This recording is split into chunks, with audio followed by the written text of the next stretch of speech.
কোন যুদ্ধে মার্কিন যুক্তরাষ্ট্রের সবচেয়ে বেশি অর্থ ব্যয় হয়েছে? বেশিরভাগ আমেরিকানই জানে না যে মার্কিন যুক্তরাষ্ট্র তার ইতিহাস জুড়ে প্রায় ১০০টিরও বেশি যুদ্ধে অংশগ্রহণ করেছে। তাহলে কোন যুদ্ধে মার্কিন যুক্তরাষ্ট্রের সবচেয়ে বেশি অর্থ ব্যয় হয়েছে? পঞ্চম স্থানে কোরিয়ান যুদ্ধ। কোরিয়ান যুদ্ধে মার্কিন যুক্তরাষ্ট্র, দক্ষিণ কোরিয়া, উত্তর কোরিয়া, চীন এবং জাতিসংঘের বাহিনী জড়িত ছিল, যার খরচ হয়েছিল প্রায় $৭০০ বিলিয়ন। চতুর্থ স্থানে ভিয়েতনাম যুদ্ধ। ভিয়েতনাম যুদ্ধে মার্কিন যুক্তরাষ্ট্র, উত্তর ও দক্ষিণ ভিয়েতনাম, লাওস এবং কম্বোডিয়া জড়িত ছিল, যার খরচ হয়েছিল প্রায় $১ ট্রিলিয়ন। তৃতীয় স্থানে ইরাক যুদ্ধ।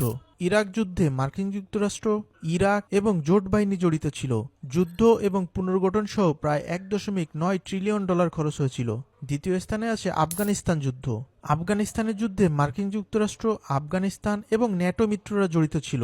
পুনর্গঠন সহ $২.২ ট্রিলিয়ন বেশি খরচ হয়েছিল। প্রথম স্থানটি বলার আগে কমেন্টে জানাতে পারেন কোন যুদ্ধে আমেরিকা সবচেয়ে বেশি অর্থ ব্যয় করেছে।